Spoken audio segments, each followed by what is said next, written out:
आप लोगों को हम श्रवण करा रहे हैं। भक्त इधर जब रामचंद्र जी के राज्याभिषेक की तैयारियां हो रही थी, आज दासी मंथरा आकर के रानी कैकेयी को बहला फुसला देती है। रानी कैकेयी उसके बहलाए फुसलाए में आकर के अपना सारा श्रृंगार बिगाड़ करके कोप भवन में लेट जाती है। होता क्या है कि खबर लगी जब भूप को, कोप भवन गए आए, दीन ही न देखी दशा, अंग गयो कुंभलाई, अंग गयो कुंभलाई, कहियो न पने बानी, अरे हाय गजब अफसोस भयो, क्या तुमको रानी।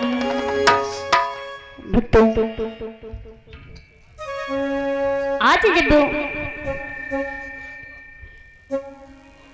इस बात का पता दशरथ को चलता है, वह दौड़ करके कैकेयी के कोप भवन में आ जाते हैं और श्रृंगार सब उतरा देख करके आज दशरथ जी कैकेयी से कहने लगे कि भेद दिल का बता, कैसी बनी गई खता मुझसे प्यारी, काया कैसी बिगड़ी गई है सारी।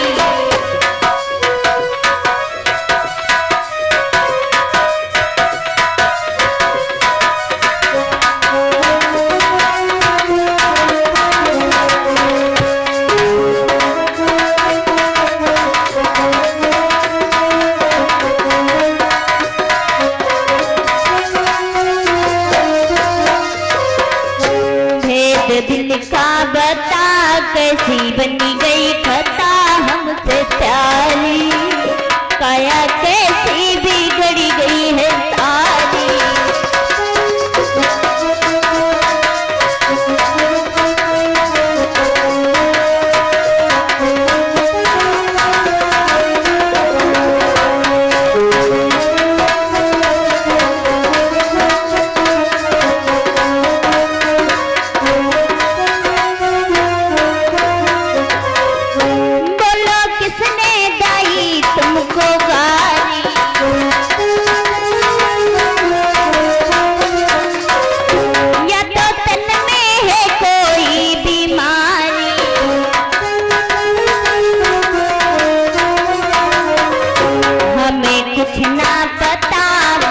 सारी बता प्राण प्यारी, काया कैसी बिगड़ी गई है सारी।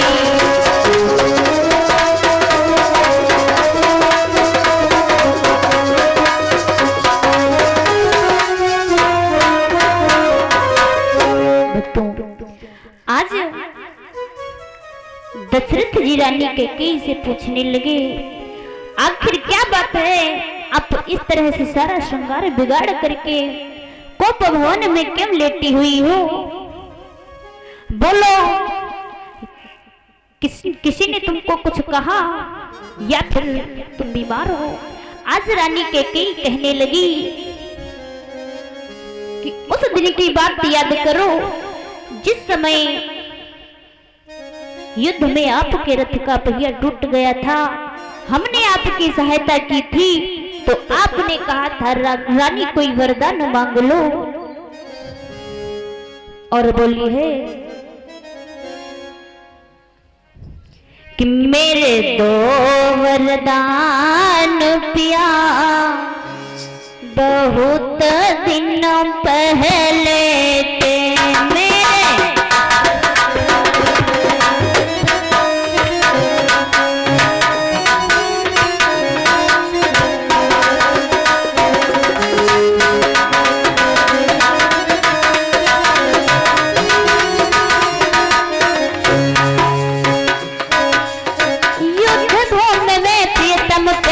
हमने करी सहाई,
तुम मौसम दगा कियो बहुत दिन पहले से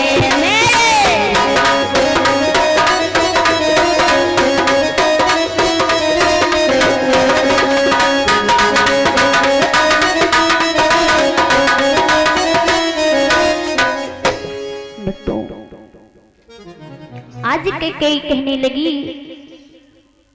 जिस समय आप युद्ध में आपके रथ का पहिया टूट गया था, उस समय हमने आपकी सहायता की थी, तो आपने कहा था कोई वरदान मांग लो।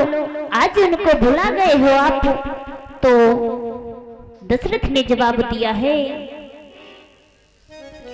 कि रघुकुल रीति सदा चली आई,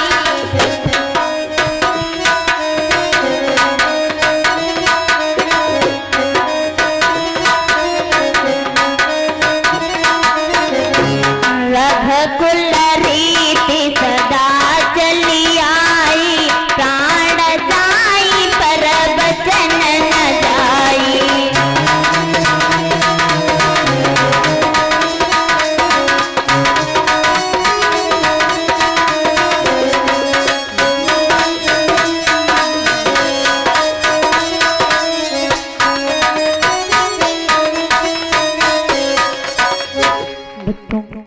आज दशरथ जी कहने लगे, हमारे कुल में सदा से ही चला आया है कि मेरे प्राण क्यों ना चले जाएं, लेकिन दिया हुआ वचन कभी खाली नहीं जाता है।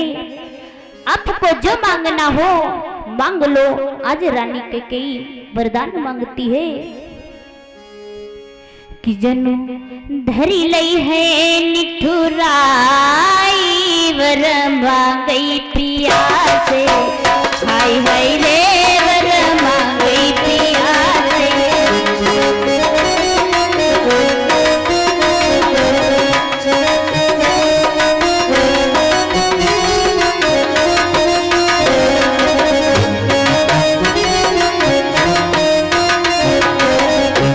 भरत लाल को लेव बुलाई,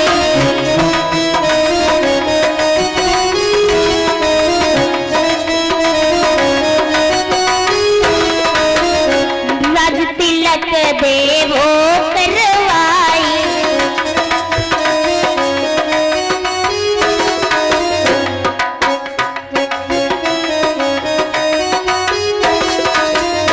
बन को देव भेजाई, वर मांगई पिया से, हाय हाय रे वर मांगई पिया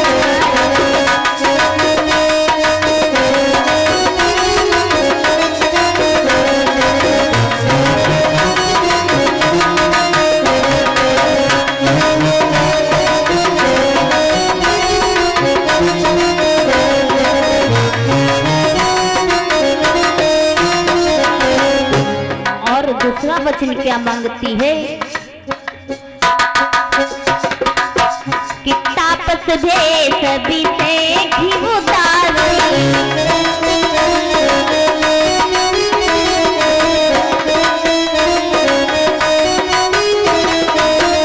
14 बरस राम बनवासी,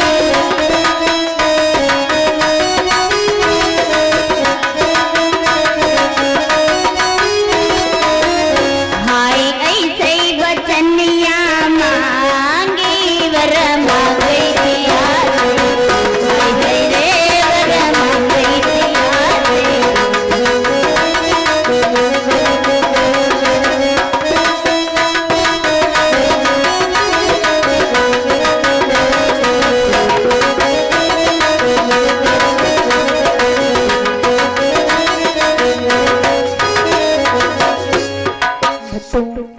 आज रानी कैकेयी कहने लगी कि यदि आप वरदान नहीं देना चाहते हो तो मेरे पुत्र भरत लाल को बुला लो, उसका राज्याभिषेक करके राज्य गद्दी दे दी जाए।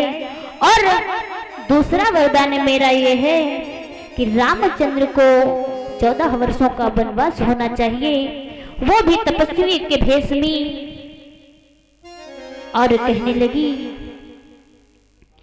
कि होत प्रात मुनि भेष में जो राम न बन को जाए, मोर मरुन राहुर यजसा तुम समझो मन माए। बच्चों, आज रानी कैकेयी कहने लगी, यदि सुबह होते ही रामचंद्र वन को नहीं जाएंगे तो मेरा मरना निश्चित है। आज इतने कठोर वचन सुन करके दशरथ जी मूर्छित हो जाते हैं और वहीं पर पृथ्वी पर गिर जाते। आज जब रामचंद्र जी आए, अपने पिता को मूर्छित देखा तो कैकेयी से पूछने लगे, माता आखिर क्या बात है जो पिताजी मूर्छित हो करके पृथ्वी पर गिर गए? तो कैकेयी कहने लगी, महाराज ने मुझे 2 वरदान मांगने को कहा। आज मैंने अपने वो 2 वरदान मांग लिए तो ये मूर्छित होकर के पृथ्वी पर गिर गए। तो रामचंद्र कहने लगे, आखिर मुझे भी बताओ कि कौन से ऐसे वरदान है जो पिताजी सुन करके मूर्छित हो गए? रानी कैकेयी कहने लगी, मैंने पहला वरदान मांगा कि भरत लाल को मेरी राजगद्दी दी जाए और तुमको वनवास भेज दिया जाए।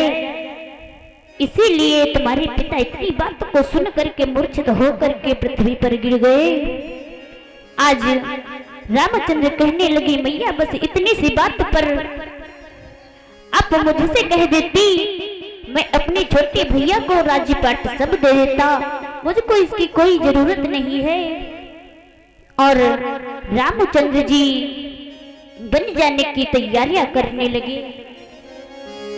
जब रामचंद्र बन जाने की तैयारियां करने लगे, इधर माता सीता ने जब इतनी बात को सुना तो कहने लगी, बोली है कि रघुबर संग जब मैया अवध ना रही है। रघुबर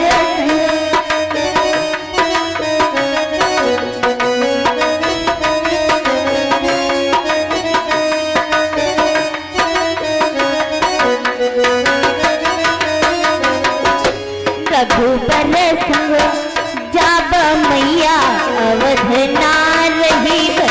रघुबर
आज जब इतनी बात को सीता जी ने सुना तो कहने लगी, मैया मुझको भी आज्ञा दे दो, मैं भी प्रभु के साथ में जाऊंगी, मैं यहाँ अवध में नहीं रहूंगी।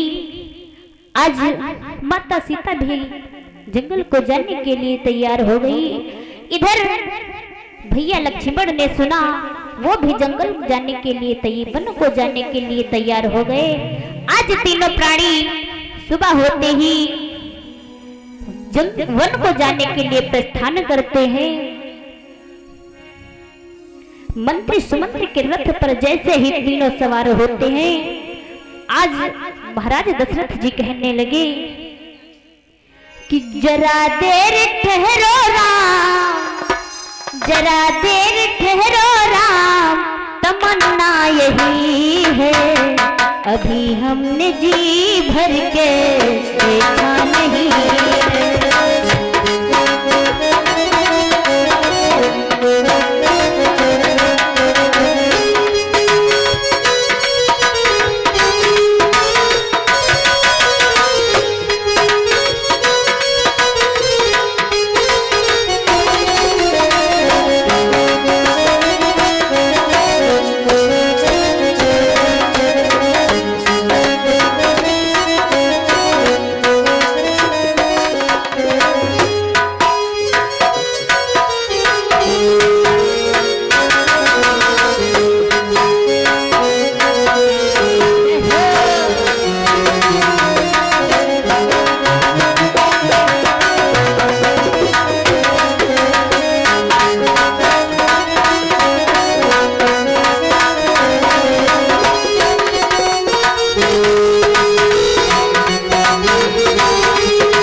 आज महाराज दशरथ जी कहने लगे, बेटा थोड़ी देर के लिए ठहर जाओ, अभी हमने आपको जी भर के नहीं देखा।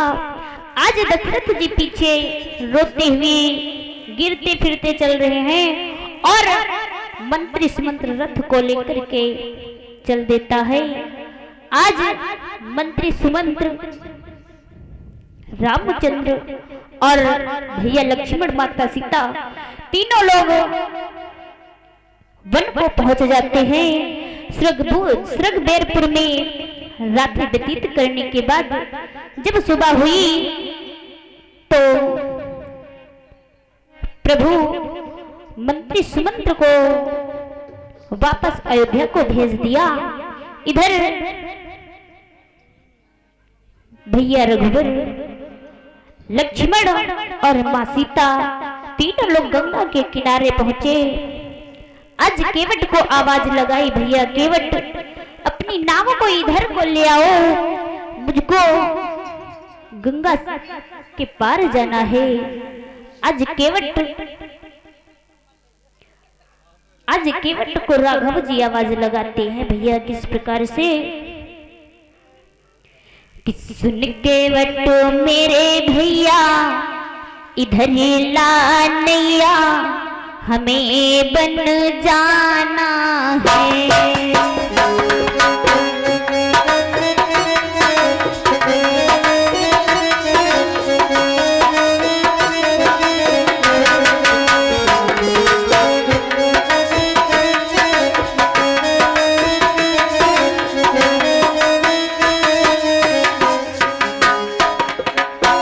सुन केवट मेरे भैया इधर ला नैया, हमें बन जाना है।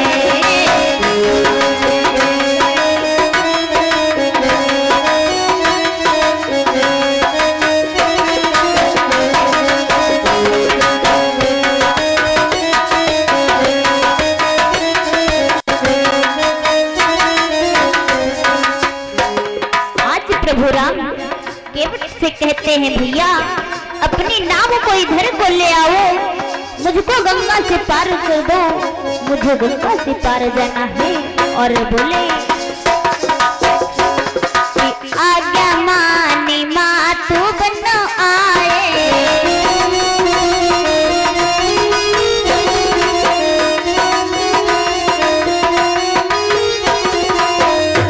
प्यारी सीता संग में लाए,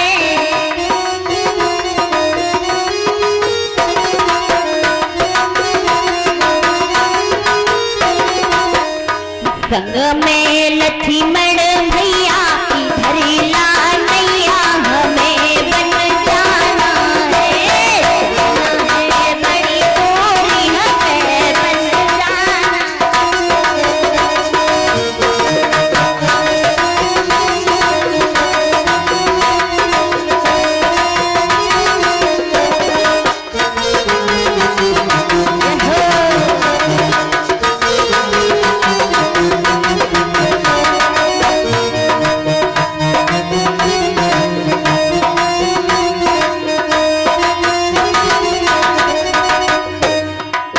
और कहने लगे प्रभु राम, नाव किनारे केवट लाओ,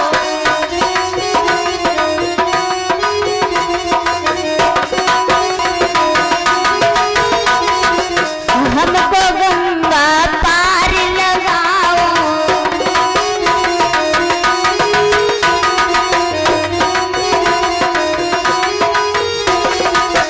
ओ मांझी मेरे भैया इधर लाओ नैया हमें बन जाना है।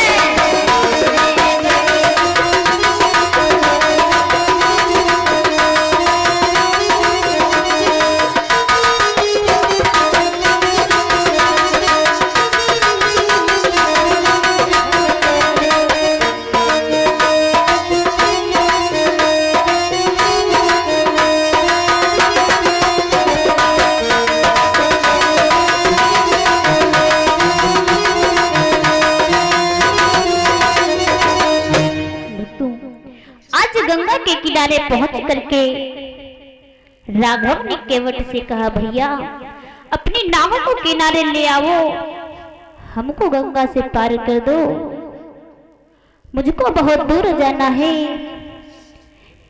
कि मांगी नाव न केवट आना,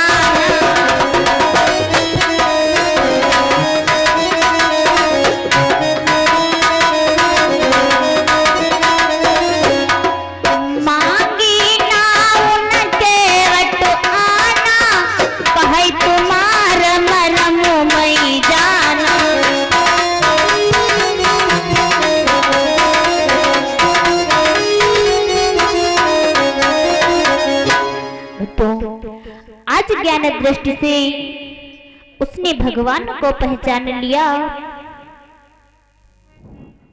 मन ही मन में फूला न समाया और विचार करके कहा, तुम्हारा मर्म मैं जानता हूं।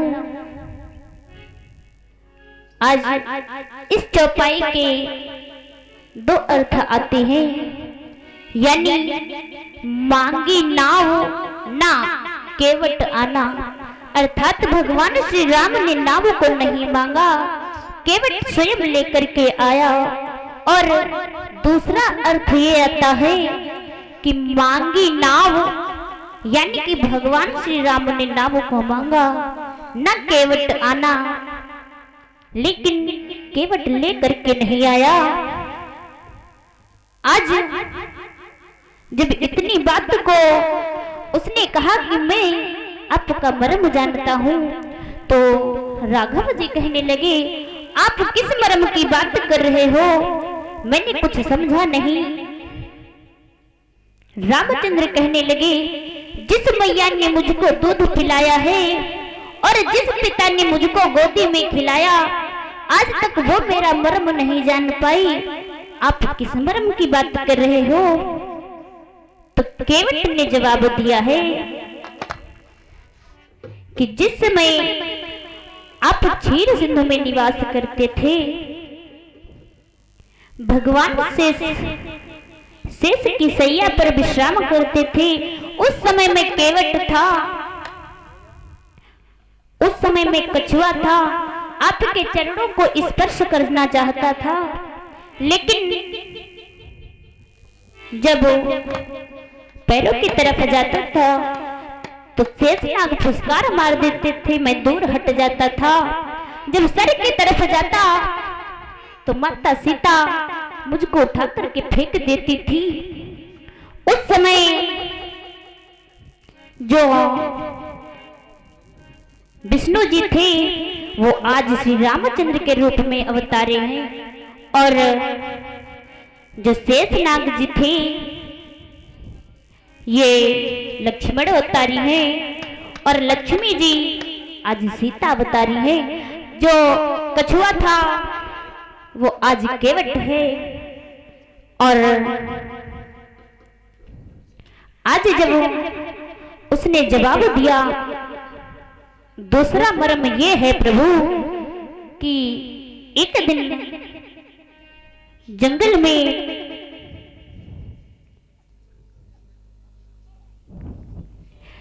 गंधर्व चित्रकेतु की, गंधर्व राज्य के चित्रकेतु राजा शिकार करने के लिए गए थे। वहां पर एक मुनि जी विश्राम कर रहे थे, वहां पर एक मुनि जी तपस्या कर रहे थे। उन्होंने उनकी तपस्या में विघ्न डाला। होता क्या है कि चित्रकेतु गंधर्व राज को शाप मुनि ने दे दिया।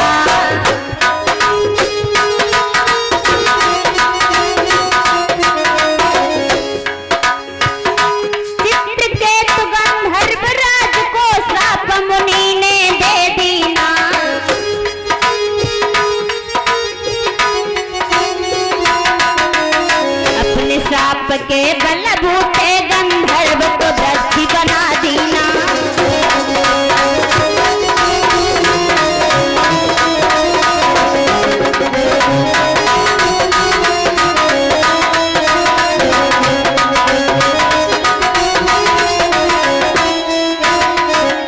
कुछ भी नहीं गंधर्व राज ने की तो मोक्ष का द्वार बता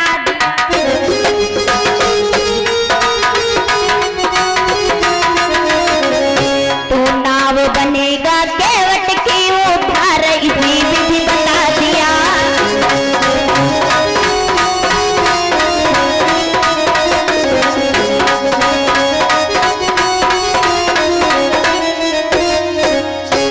तो आज चित्रकेतु के राजा को, गंधर्व राज को मुनि ने श्राप दे दिया। जब मुनि ने श्राप दे दिया कि जाओ तुम वृक्ष हो जाओ, आज जब गंधर्व राज ने सुना तो चरणों में गिर गए और रोने लगे। उसी समय मुनि ने कहा, मेरा वचन कभी खाली नहीं जाता है, लेकिन मैं आपको मोक्ष का द्वार बतला रहा हूं। और कहने लगा कि केवट तुम्हारो वृक्ष कटई है,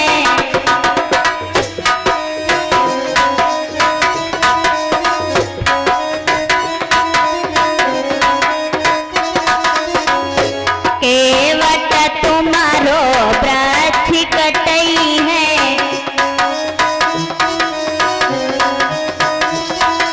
वृक्ष काटी नौका बनवई है।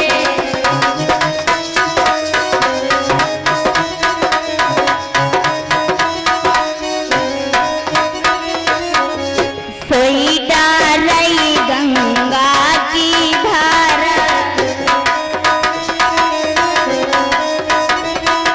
सकल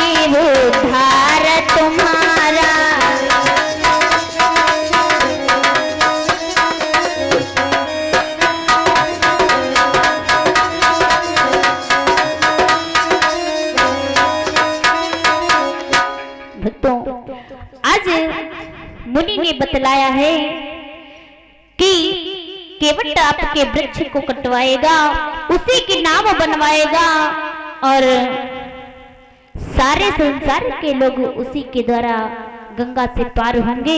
आगे जब त्रेता युग आएगा, विष्णु भगवान जगत में राम कहाएंगे। जब वो 14 वर्षों के लिए वनवास को जाएंगे, तुम्हारे नाम में बैठेंगे।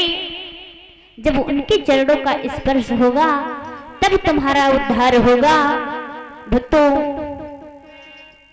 आज इस प्रकार से बतलाने पर राघव जी उसके हृदय की बात को पहचान लेते हैं और केवट कहने लगा, प्रभु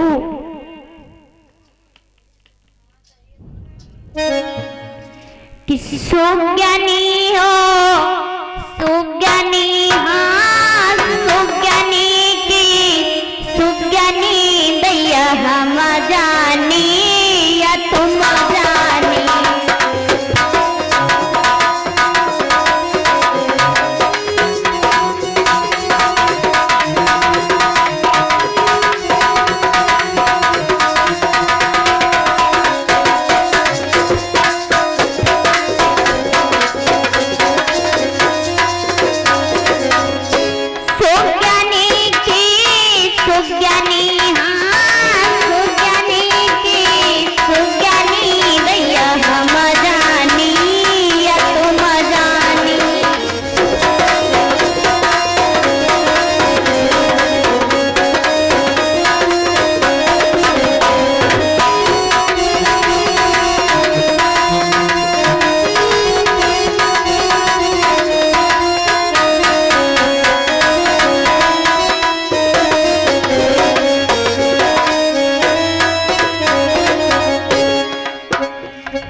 तुमने मन मरम हमारो पायो,